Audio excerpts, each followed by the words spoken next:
Hi friends, అందరికీ నమస్కారం. నేను మీ కొండా మోహన్. ప్రపంచమంతా ఈరోజు పర్యావరణ దినోత్సవాన్ని అత్యంత బాధ్యతతో జరుపుకుంటున్నది. ఈ పర్యావరణ కాలుష్యాన్ని తగ్గించడానికి ఆచరించాల్సిన వివిధ మార్గాలను అన్వేషిస్తూ ఆచరిస్తున్నది. రోజు రోజుకు పెరుగుతున్న జనాభా కారణంగా సహజ వనరులపై ఒత్తిడి పెరగడం వల్ల, అశాస్త్రీయంగా ఉత్పత్తులను పెంచడం వల్ల భూమి, నీరు, గాలి మరియు ప్రకృతి పర్యావరణం సమస్తం పునరుజ్జీవనం పొందలేనంతగా మనిషి చేతిలో పడి నలిగిపోతున్నది.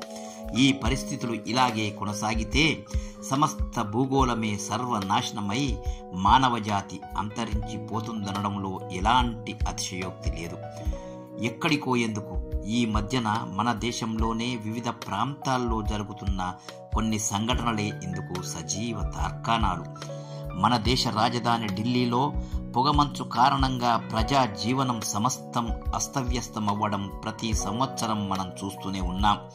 రవాణా స్తంభించిపోవడం, పిల్లలు, పెద్దలు శ్వాసకోశ వ్యాధులు, నేత్ర వ్యాధులతో ఇబ్బంది పడడం చూస్తూనే ఉన్నాం.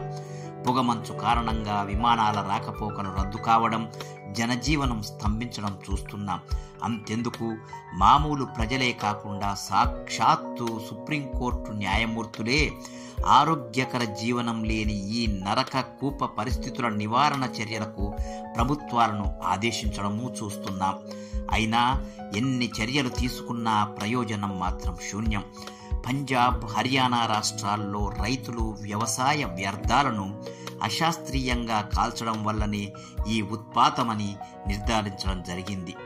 ఇక అత్యంత సుందర నగరమైన సిలికాన్ సిటీ బెంగుళూరులో ఈ సంవత్సరంలోనే బోర్లు అన్నీ ఎండిపోయి త్రాగడానికి చుక్క నీరు లేక కంపెనీలు మూతపడి ప్రజలు వేరే నగరాలకు వలసపోవడం కూడా చూశాం.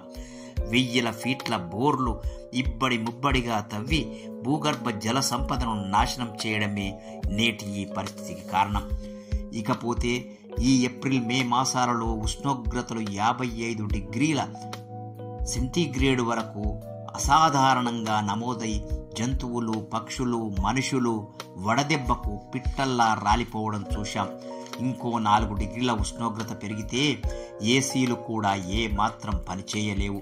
మనిషి బ్రతకడమే ప్రశ్నార్థకమవుతుంది. దీనంతటికీ కారణం చెట్లను విచ్చలవిడిగా నరుకుతూ మనిషి స్వార్థంతో ప్రకృతిని, పచ్చదనాన్ని అశాస్త్రీయంగా నాశనం చేయడం వల్లనే తన నాశనాన్ని తాను కొని తెచ్చుకుంటున్నాడు. ఇంకా కొన్ని సంవత్సరాలుగా చూస్తే వివిధ నగరాలలో ఒకే రోజు, ఇంకా చెప్పాలంటే కొన్ని గంటల్లోనే కుండపోతగా వర్షం పడి 25 నుండి 100 సెంటీమీటర్లు నమోదై నగరాలను ముంచెత్తి ప్రజలను, పాడి పంటలను ధ్వంసం చేయడం కూడా చూశాం. పై వాటన్నిటికీ కారణం ఒకే ఒక్కటి: మనిషి ధన దాహంతో సహజ వనరులను, ప్రకృతి సంపదను విచ్చలవిడిగా నాశనం చేయడమే. ఈ తరంలోనే ప్రకృతి అంతానికి మనం పాలుపడితే మన తర్వాతి తరం, మన పిల్లలు బ్రతకడం కష్టమవుతుంది.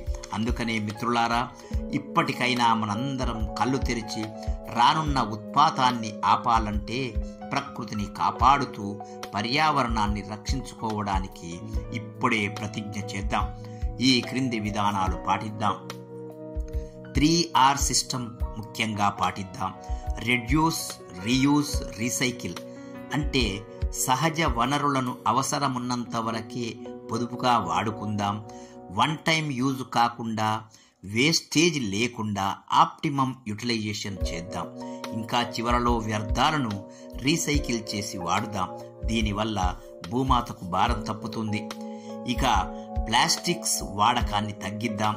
1000 సంవత్సరాలైనా భూమిలో క్షయం కాకుండా ఉండి భూమిని, నదీ జలాలను, సముద్ర జల సంపదను నాశనం చేసి మానవ జాతికి కరోనా కన్నా భయంకరమైన మహమ్మారి ప్లాస్టిక్ అయినది. దీనిని వాడకాన్ని తగ్గిద్దాం, పూర్తిగా మానిద్దాం. ప్రత్యామ్నాయ విధానాలు అనుసరిద్దాం. సహజ వనరుల వాడకం తగ్గించి పునరుత్పాదక వనరులను ఉపయోగిద్దాం. నీటిని, విద్యుత్తును పొదుపుగా వాడుదాం. ఇక చివరగా ప్రతి ఒక్కరం ఈ వర్షాకాలంలో మనిషికో మొక్క నాటి వాటిని రక్షించుకుందాం. చెట్లతోనే మనిషి బ్రతుకు ముడిపడి ఉందని మనం అర్థం చేసుకుని మొక్కలు నాటితేనే మానవ జాతికి శుభ సమయం ఆరంభమైనట్లు లెక్క. ప్రభుత్వాలు ఎన్ని కార్యక్రమాలు చేసినా, అటవీ శాఖ ఎంతగా కష్టపడి మొక్కలు నాటి అటవీ రక్షణ చేసినా, ప్రజలు తమ వంతు బాధ్యతగా మొక్కలు నాటి వాటిని రక్షించిన నాడే ప్రకృతి పరవశించి భూమాత సుభిక్షంగా ఉంటుంది, మానవ జాతి సంక్షేమం వైపు పరుగులు తీస్తుంది. జై హింద్.